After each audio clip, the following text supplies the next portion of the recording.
Assalamualaikum warahmatullahi wabarakatuh. Selamat siang. Perkenalkan, saya Eko Purnomo, mahasiswa S2 Biologi Undip. Di sini saya akan mendiskusikan terkait dengan tugas video bioremediasi logam berat pada perairan tercemar di Pelabuhan Tanjung Emas, Semarang. Selamat menyaksikan. Berdasarkan data dari BPS dan KLHK pada tahun 2021, menemukan sekitar 10.000 wilayah perairan di Indonesia tercemar oleh polutan, diantaranya logam berat. Salah satunya adalah perairan Pelabuhan Tanjung Emas, Semarang. Pelabuhan Tanjung Emas merupakan kawasan padat penduduk, industri, dan dekat dengan muara sungai, sehingga beban akumulasi polutan di sekitar Pelabuhan Tanjung Emas menjadi lebih tinggi. Hal ini diperkuat berdasarkan penelitian pada tahun 2022 oleh Wibisono yang menemukan bahwa daerah Pelabuhan Tanjung Emas masuk klasifikasi tercemar berat dengan 19 mg per liter tembaga, 15 mg per liter timbal, 58 mg per liter zinc, 0,37 mg per liter kadmium, dan 3,29 mg per liter kromium. Pencemaran lingkungan oleh logam berat merupakan akumulasi berbagai aktivitas antropogenik seperti urbanisasi dan limbah rumah tangga, pertambangan mineral dan migas, industri berat dan ringan, aktivitas pelabuhan dan logistik, dan limbah pertanian dan peternakan. Berbagai aktivitas ini menyumbang polutan logam berat yang terbawa oleh air hujan, tanah, badan sungai, dan bermuara ke pesisir laut. Logam merupakan polutan yang sulit terdegradasi secara alami. Paparan logam ini bagi biota laut seperti ikan, kerang, dan plankton dapat menyebabkan masalah metabolisme. Selain itu, akumulasi logam berat pada manusia menyebabkan masalah kesehatan seperti kerusakan sistem saraf, kerusakan ginjal, dan hati. Oleh karena itu, upaya untuk menghilangkan atau menurunkan konsentrasi logam berat dari ekosistem akuatik sangat diperlukan. Teknik bioremediasi menggunakan bakteri merupakan salah satu solusi berkelanjutan yang dapat dilakukan untuk meremediasi logam berat di lingkungan akuatik. Bioremediasi logam berat oleh bakteri melibatkan 5 mekanisme utama yang memungkinkan bakteri mengurangi toksisitas dan mobilitas logam dalam lingkungan. Biosapsi adalah proses di mana ion logam berat berikatan dengan komponen dinding sel bakteri melalui interaksi elektrostatis atau ikatan kimiawi tanpa masuk ke dalam sel. Biopresipitasi terjadi ketika bakteri menghasilkan senyawa seperti karbonat, sulfat, fosfat, atau hidroksida yang mengendapkan logam berat menjadi bentuk yang tidak larut. Bioakumulasi melibatkan penyerapan aktif ion logam ke dalam sel bakteri melalui transporter membran, diikuti oleh pengikatan dengan protein atau senyawa intraseluler untuk mengurangi toksisitas. Bioasimilasi menggunakan senyawa seperti siderofor yang diekspresikan oleh bakteri untuk mengkelat ion logam, meningkatkan ketersediaannya untuk metabolisme seluler atau detoksifikasi. Biolysing adalah proses di mana bakteri menghasilkan senyawa asam atau enzim yang melarutkan logam berat dari mineral atau limbah, sehingga memudahkan pemindahan dan pemurnian lebih lanjut. Mekanisme seluler remediasi logam berat oleh bakteri melibatkan 3 strategi utama untuk mengurangi toksisitasnya dalam sel.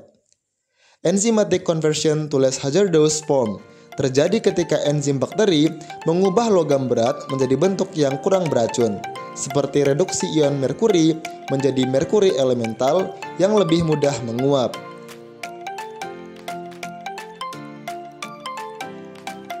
Transportation by efflux system menggunakan protein ekspor logam berat untuk memompa ion logam keluar dari sel, mencegah akumulasi berlebih yang dapat merusak fungsi seluler.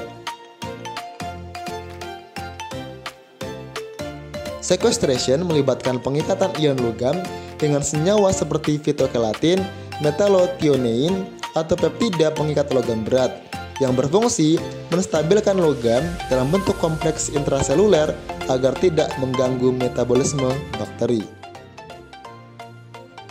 Di sini, seperti yang terlihat, terdapat berbagai mekanisme bioremediasi logam berat oleh bakteri.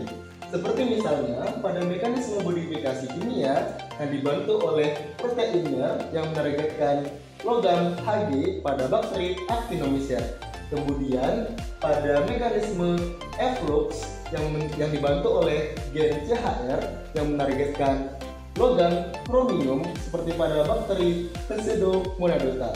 Kemudian pada protein NCC yang menargetkan logam nikel dan juga kobalt seperti juga pada bakteri Pseudomonadota. Kemudian terakhir ada mekanisme sequestration seperti misalnya pada gen PBr yang menargetkan logam timbal yang ada pada bakteri Bacillus dan juga Pseudomonadota. Aplikasi bioremediasi bakteri dalam pengelolaan air limbah di Tanjung Emas Semarang dapat dilakukan melalui 2 tahap.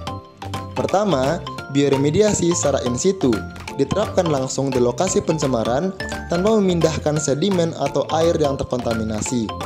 Teknik ini melibatkan inokulasi bakteri, degradasi atau stimulasi aktivitas mikroba dengan penambahan nutrien dan oksigen untuk mempercepat proses detoksifikasi logam berat.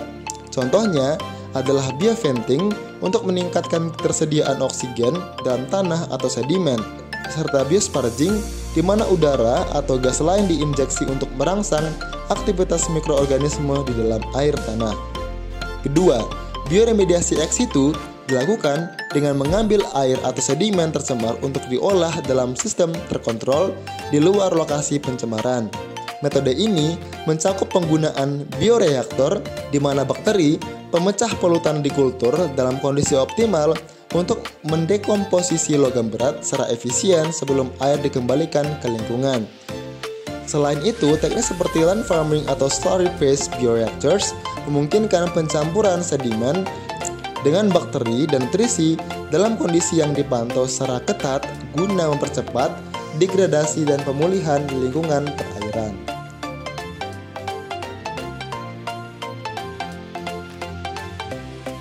Pencemaran logam berat di perairan menjadi masalah serius karena sifatnya yang toksik, persisten, dan sulit terdegradasi secara alami, sehingga mengancam ekosistem dan kesehatan manusia. Bioremediasi oleh bakteri menawarkan solusi yang ramah lingkungan dan efisien dengan berbagai mekanisme seperti biosorpsi, bioakumulasi, dan enzimatik konversi yang dapat diterapkan baik secara in situ maupun secara ex situ. Teknik ini terus berkembang dengan inovasi dalam rekayasa genetika dan optimalisasi kondisi lingkungan untuk meningkatkan efektivitas bakteri dalam menangani limbah logam berat. Di masa depan, pemanfaatan bakteri dengan kemampuan spesifik yang ditingkatkan melalui bioteknologi dapat mempercepat proses detoksifikasi dan diterapkan dalam skala lebih luas. Dengan pendekatan berbasis mikroba yang semakin canggih, bioremediasi berpotensi menjadi solusi utama dalam pengelolaan limbah industri yang berkelanjutan. Demikian video presentasi ini, terima kasih telah menyimak hingga akhir. Saya berharap materi yang disampaikan dapat memberikan wawasan baru mengenai pentingnya bioremediasi dalam menangani pencemaran lingkungan. Terima kasih dan sampai jumpa di kesempatan berikutnya.